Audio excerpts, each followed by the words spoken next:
লতিরাজ বাড়ি একের জমিতে কোন পদ্ধতিতে সার প্রয়োগ? লতিরাজ বাড়ি একের জমিতে সার প্রয়োগের নিয়ম। সার প্রয়োগ, প্রিয় দর্শক, যে যেখানে আছেন আশা করি ভালো আছেন, সুস্থ আছেন। ভিডিওটা যদি ভালো লেগে থাকে অবশ্যই একটি লাইক দিবেন, প্রয়োজনে সোশ্যাল মিডিয়াতে শেয়ার করবেন। তো যাই হোক প্রিয় দর্শক, এটা আমাদের লতিরাজ বাড়ি একের ক্ষেত। দেখেন আমরা জমিতে আগাছা ছিল, গাছগুলো আগাছা পরিষ্কার করেছি, গাছগুলো কেমন লাল আকার ধারণ করেছে।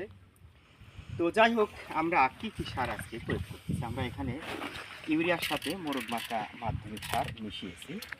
তো আমরা চলুন কিভাবে লতিরাজ বাড়ি একের জমিতে সার প্রয়োগ করবেন। লতিরাজ বাড়ি একের জমিতে সার প্রয়োগে সাধারণত 4টা পদ্ধতি রয়েছে। আমরা আজকে 3টা পদ্ধতি সংক্ষেপে বর্ণনা করব।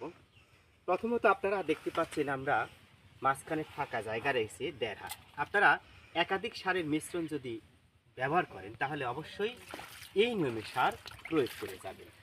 কারণ একাধিক যদি সারের মিশ্রণ আপনারা ব্যবহার করেন, এই কচুর গাছের কচি পাতার মধ্যে গিয়ে ক্ষতির সম্ভাবনা থাকবে। তাই আপনারা অবশ্যই গাছগুলো বড় হলে এই নিয়মে আপনারা সারগুলো দিক সামনের দিকে এগিয়ে যাবেন। দ্বিতীয় পদ্ধতি হলো, গাছগুলো যদি একেবারেই ছোট হয়, অর্থাৎ ছোট ছোট গাছ, কেবল 2টা 3টা 4টা পাতা গজিয়েছে, সেক্ষেত্রে আপনারা কিভাবে সার প্রয়োগ করবেন আসুন।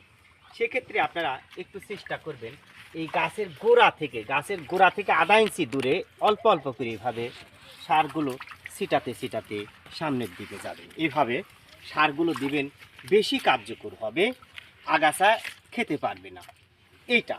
এবং তৃতীয় পদ্ধতি হলো, যখন যে কোনো এক প্রকার সার আপনারা জমিতে প্রয়োগ করবেন, তখন আপনারা এই নিয়মে সারগুলো ছিটাবেন। অর্থাৎ শুধু ইউরিয়া যখন দিবেন, অথবা শুধু ড্যাব যখন দিবেন, অথবা টিএসপি যখন দিবেন, তখন আপনারা এই নিয়মে সারগুলো ব্যবহার করবেন। এতে কোনো সমস্যা হবে না, কচি পাতার মধ্যে গেলেও কোনো সমস্যা হবে না। প্রিয় দর্শক, আপনারা দেখতে পাচ্ছেন Asad agro YouTube channel. Asad agro YouTube channel সার্বক্ষণিক আপনাদের পাশে রয়েছে।